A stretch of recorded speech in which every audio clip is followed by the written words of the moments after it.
कई बार अपने बच्चों को लेकर माता पिता के दिलों में कितने अरमान रहते हैं, कितने सपने पलते हैं परिजनों के दिलों में, मन में, मस्तिष्क में, और वो चाहते हैं कि उनके बच्चों की हर ख्वाहिश पूरी हो, उनके सारे अरमान परवान चढ़ें। लेकिन हर बार ऐसा हो नहीं पाता। बहुत बार किसी मजबूरी, किसी लाचारी बस परिजन, माता पिता ही अपने बच्चों की ख्वाहिशों को पूरा नहीं कर पाते। तो कई बार ऐसा भी होता है कि सारी सुख सुविधाएं मिलने के बावजूद भी बच्चे माता पिता के भावनाओं को तार तार कर देते हैं, उन्हें बहुत ज़्यादा आहत कर देते हैं। और अपनी खुशियों के लिए माता पिता के ऊपर क्या गुजरेगी। माता पिता भले बुजुर्ग हों, बीमार हों, चाहे कैसे भी हों, और उन्हें किसी भी मशक्कत से पाले हों, पढ़ाए हों, लेकिन बच्चों पर बहुत कुछ भी असर नहीं पड़ता। नमस्ते, मैं हूं Ajay Sahni, star real reporter news के अपने पेज पे आप लोगों का पुनः एक बार स्वागत करता हूं। और जिस खबर को आप लोगों को बताने जा रहा हूं, यह सुनकर आप लोगों के मन में थोड़ा सा ग्लानि होगा, उस बेटी पर थोड़ी सी दया आएगी, उस पिता पर जिनकी ये कहानी है। राजस्थान के पाली जिले में एक बेटी ने घर वालों के बीच ऐसा एक कीर्तिमान स्थापित किया कि घर वाले बहुत दुखी हुए, बहुत तकलीफ हुई उन्हें। युवती अपने प्रेमी से शादी करने की जिद पर अड़ी थी और वो भी मामला चल रहा था थाने में। दरअसल 11 अगस्त को घर से भाग गई थी और अस्पताल जाने का कहकर वो अपनी प्रेमी के साथ निकल पड़ी थी। और देखिए, तकतगढ़ थाने पहुंची वो रविवार को दोस्तों, जी हाँ। और जब रविवार को तकतगढ़ थाने पहुंची तो साथ में उसका प्रेमी था, वो विवाह कर चुकी थी और कोर्ट मैरिज करके बाकायदा वह वापस थाने में इत्तला करने आई थी। पूरी कहानी बता देना चाहते हैं, बहुत जरूरी है आप लोगों को जानना, क्योंकि बच्चे जो कर रहे हैं कारनामा, उस कारनामों से कई बार परिजन बड़े आहत होते हैं, बड़े दुखी होते हैं, बहुत तकलीफ होती है उन्हें। लेकिन तकलीफ भी नहीं करना है, बच्चों की आज़ादी भी है, उन्हें अपने जीवन को जीने की आज़ादी होनी चाहिए। लेकिन दुर्भाग्य है कि बच्चे कई बार माता पिता को विश्वास में भी ले सकते हैं। अगर माता पिता उनके भविष्य की चिंता करते हैं तो उनके जीवन को बनाने के लिए वो प्रयास भी करेंगे। आप लोगों को बताना बहुत जरूरी है कि तकतगढ़ 20 वर्षीय तकतगढ़ की युवती अपने प्रेमी हितेश कुमार घांची के साथ 11 अगस्त को एक निजी बस से, जी हाँ, प्राइवेट बस चलती हैं मुंबई, गुजरात और इस तरह के जो है प्रदेशों से जोड़ने वाली, उसके साथ पहले वो शिवगंज पहुंची और वहां से कार से, किराए पर कार लेकर वो लोग अहमदाबाद पहुंचे और फिर अहमदाबाद से ट्रेन से मुंबई पहुंची और बोरीवली में जाकर उन लोगों ने होटल में कमरा लिया, वहां पे रहे और बोरीवली कोर्ट या बांद्रा कोर्ट या जहां भी मुंबई में इन लोगों ने कोर्ट मैरिज कर लिया। इस कोर्ट मैरिज के बाद वो रविवार को वापस तकतगढ़ थाने पहुंची और अपने शादी का इत्तला करने के लिए वहां पे पुलिस के सामने हाजिर हुई, सर्टिफिकेट के साथ, मैरिज सर्टिफिकेट के साथ। इस पर जानकारी जब मिली उसके मायके के लोगों को, यानी परिजनों को, तो वह लोग भी थाने पहुंच गए और वहां पर इनके बीच बहुत तकरार सी हुई। तकरार किस बात की थी? परिजनों ने कहा पहले तो कि अब बहुत हो गया नाटक, अब घर चलो, अब ऐसा मत करो, सोचिए आप। लेकिन वो नहीं मानी, वो अड़ी थी जिद पे कि हमारी शादी हो गई है, अब हम नहीं जाएंगे। फिर परिजनों ने कहा कि 3,15,000 रुपए जो रखे थे पिता के इलाज के लिए, जी हाँ, पिता, उसका जो है पिता वो हार्ट पेशेंट हैं और उनके इलाज, ऑपरेशन, बाईपास सर्जरी के लिए रुपए जुटाया था परिवार ने। गेहूं बेचकर 2,15,000 रुपए और 1 लाख रुपए वो अपने भाई से उधार लिए थे पिता, और वह रुपए बताए कि तुम लेकर चली गई और ऐसा बिल्कुल नहीं होना चाहिए था। इस पर उसने विरोध किया, उसने कहा मैं नहीं ले गई हूं, पैसा नहीं ले गई हूं, मैं सिर्फ 500 रुपए ले गई और अपना आधार कार्ड ले गई, अपने दवा का पर्चा ले गई, ऐसा उसने कहा है अपने घर वालों से। इस पर तमाम बातें कही होने लगी। और बताना जरूरी है कि 4 महीने बाद उसकी शादी होने वाली थी। परिवार वालों ने सगाई कर रखा था उस लड़की की और ख्वाहिशें थी कि शादी होगी, बेटी की विदाई होगी, दुल्हन बनेगी। लेकिन उसने सारे अरमानों पे पानी फेर दिया। सगाई उसकी जो हुई थी वो खांगड़ी गांव में हो गई थी और वो भी 4 महीने बाद 2 बेटियों की शादी करना था, यानी इसकी और एक इसकी बहन की शादी करना था, जिसकी तैयारी में परिजन जुटे थे। लेकिन युवती अपने प्रेमी के साथ फरार होकर सारे मामले को अलग बना दी। परिजन वहां थाने में रोते नजर आए, बिलखते नजर आए, लेकिन बेटी जो है अपने जिद पर अड़ी रही, अपना कार्य करके निकल गई।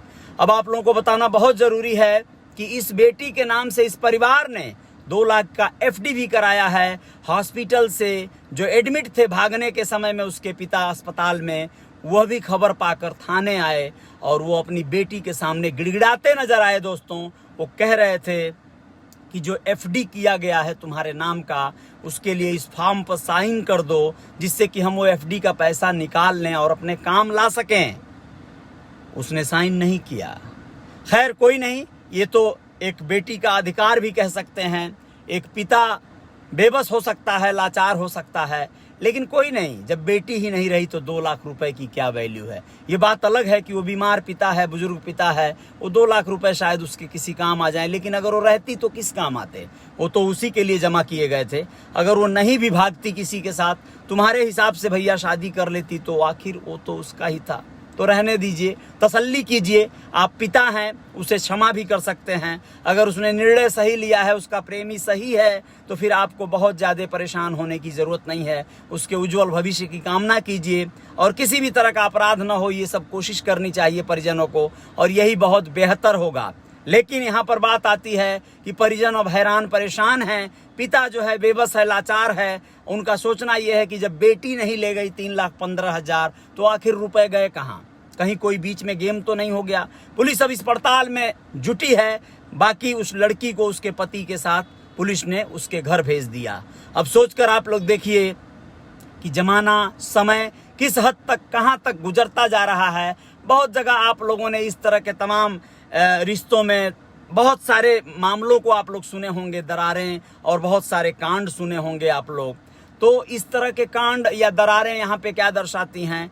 मैं तो यही कहूँगा, खैर जो भी हो, यहाँ पे उसको अपने पिता को, अपने परिजनों को विश्वास में लेना था। लेकिन खैर, बच्चे कभी कभी बहुत डरते हैं और उन्हें ऐसे परवरिश में पाला गया होता है कि वो अपनी बात नहीं रख पाते हैं, तो ऐसे ही हालात नज़र आते हैं। तो खैर, ये तो जो हुआ सो हुआ। आप लोगों को और भी कुछ खबरें लेकर हाजिर होते हैं कुछ ही समय बाद। आप लोग बने रहिएगा हमारे साथ। लेकिन मैं इस परिवार के लिए संवेदना व्यक्त करता हूँ। ऐसे मामले किसी भी परिवार में नहीं होने चाहिए। कोई भी परिवार इतना आहत नहीं होना चाहिए। दुर्भाग्य है, बहुत दुखद पहलू है। इसके साथ साथ आप लोगों को मध्य प्रदेश के जो राजस्थान के जोधपुर की एक खबर बता देना जरूरी है। ये बहुत जरूरी है कि एक दुल्हन जो महाराष्ट्रियन है और वह जोधपुर में एक मारवाड़ी परिवार में दुल्हन बनकर आती है। 1 हफ्ते 10 दिन तक खूब सारा प्यार देती है परिजनों को। यहाँ तक कि मराठी होने के बावजूद वो खूब अच्छे से मारवाड़ी में बात करती है। लोग बहुत खुश होते हैं, कहते हैं बहुत अच्छी बहू मिली है। लेकिन 8 दिन बाद वो चमत्कार करती है। जेवर, बिक्खो, जो कुछ भी था, ज्वेलरी और रुपए कैश लेकर वो फरार हो जाती है। लोग देखते रह जाते हैं। जोधपुर में सर्राफा व्यापारी की पत्नी बनकर आई थी वो। जी हाँ, ज्वेलरी का कारोबार है, सर्राफा व्यापारी है पति, तो गम किस बात की। बहुत बढ़िया, कोई बात नहीं। वो ज्वेलरी और सारी चीजें देखकर कहीं ना कहीं मन में उसके कुछ आया होगा। दूल्हे के परिवार का कहना है कि शादी के बाद युवती का व्यवहार बड़ा अच्छा था, बड़ा प्यारा था, संस्कारी थी। उसने सभी का दिल जीत लिया था। मराठी होने के बावजूद बहुत अच्छे से मारवाड़ी बोलती थी। 12 अगस्त को दुल्हन घर की तिजोरी में रखे सोने चांदी के गहने और 42,000 रुपए कैश लेकर चंपत हो गई। पुलिस फिलहाल पूरे मामले की जांच में जुटी है। पीड़ित युवक भोलाराम सोनी, जी हाँ दोस्तों, भोलाराम सोनी, परिजनों ने बताया कि शादी के दिन दुल्हन रेणुका ने सभी घर वालों का दिल जीत लिया था। सभी बहुत खुश थे कि घर में अच्छी बहू आई है। बड़ी तारीफ हुई। उन्होंने बताया कि रेणुका मराठी, हिंदी जानती है, लेकिन मारवाड़ी भी अच्छे से बोलती थी। इससे घर में बड़ी खुशियां थी। यहाँ की भाषा बोलने समझने में उसे परेशानी नहीं थी। वो जल्द ही माहौल में घुल मिल गई थी, सबके साथ एकदम हिल मिल गई थी। अब बड़ा आनंद आ रहा था। परिजन बड़े मस्त थे। घरों के काम में हाथ बटाने लगी थी। जी हाँ दोस्तों, घर के सभी सदस्यों का ध्यान रखती थी। और 12 अगस्त की सुबह उठे तो घर में नहीं थी। सभी जगह तलाश किया गया, लेकिन कहीं नहीं मिली, क्योंकि वो तो थी ही नहीं, वो तो गायब हो गई थी।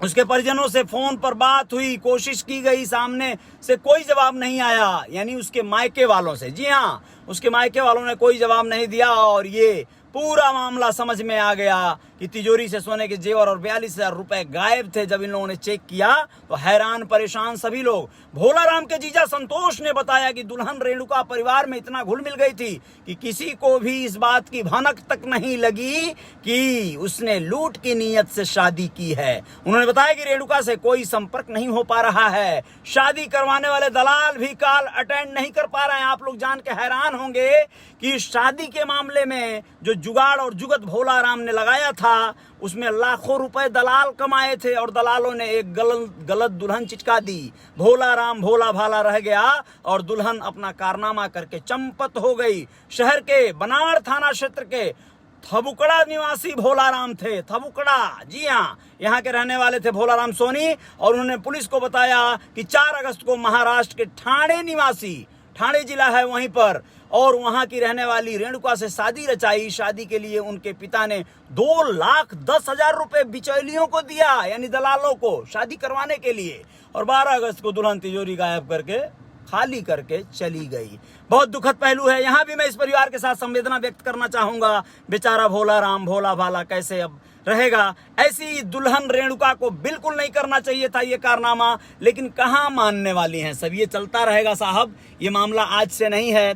जो लोग इस लेवल के हैं वो लोग अपना काम करेंगे। बस आपको इतना भी भोला नहीं बन जाना है कि पूरा झोला ही आपका खाली हो जाए और आपको पता न चले, आप परेशान हो जाएं। टोला मोहल्ला हंसे आप पर, बहुत काफी हंसी हसारत हो रही होगी, लेकिन भोला भाई को मैं बहुत शांति से इस बात की तसल्ली देता हूं, उनको धैर्य बंधवाता हूं कि भोला भाई आप कमा लोगे, फिर से सोने चांदी की ज्वेलरी और सारे चीज आपके हो जाएंगे, सारा रेपुटेशन भी बन जाएगा। दूसरी शादी की तैयारी करो। बस यही है कि इस बार थोड़ा सावधानी से करना। किसी गरीब परिवार की अच्छी बहू लाओ, और गरीब परिवार तो ये भी रही होगी, लेकिन सुलझी हुई लाओ। वैसे तो ये बात कहना बुरा ना मानिएगा आप लोग, बहुत सारे लोग कहते हैं दोस्ती मित्रता शादी विवाह ये रिश्ता बराबरी का होना चाहिए, लेकिन बहुत बार आजकल ये कहावतें थोड़ी सी फीकी नजर आती हैं। और आप लोग जांच परख के भैया सब कुछ कीजिए, देख सुन कर कीजिए, समझ बूझ कर कीजिए। बड़े जल्दीबाजी में रिश्ते नाते न जोड़िए, वरना बड़ा कांड भी हो सकता है। अच्छा हुआ रुपया पैसा ही लेकर गई, 42,000 रुपया लेकर गई, ज्यादा नहीं लेकर गई, उतना ही मिला होगा। वो तो ज्यादा ही लेकर जाती, जितना मिलता उतना लेकर जाती। चलिए, जय जयकार जारी रहेगी। बहुत लंबा हो गया लाइव। बहुत बहुत धन्यवाद, बहुत बहुत शुक्रिया मेरे साथी मित्र जो भी। फरमान अली जी बहुत बहुत शुक्रिया। राज सिंह कुशवाहा जी बहुत बहुत धन्यवाद। धर्मचंद्र साहनी जी बहुत बहुत शुक्रिया, बहुत बहुत धन्यवाद।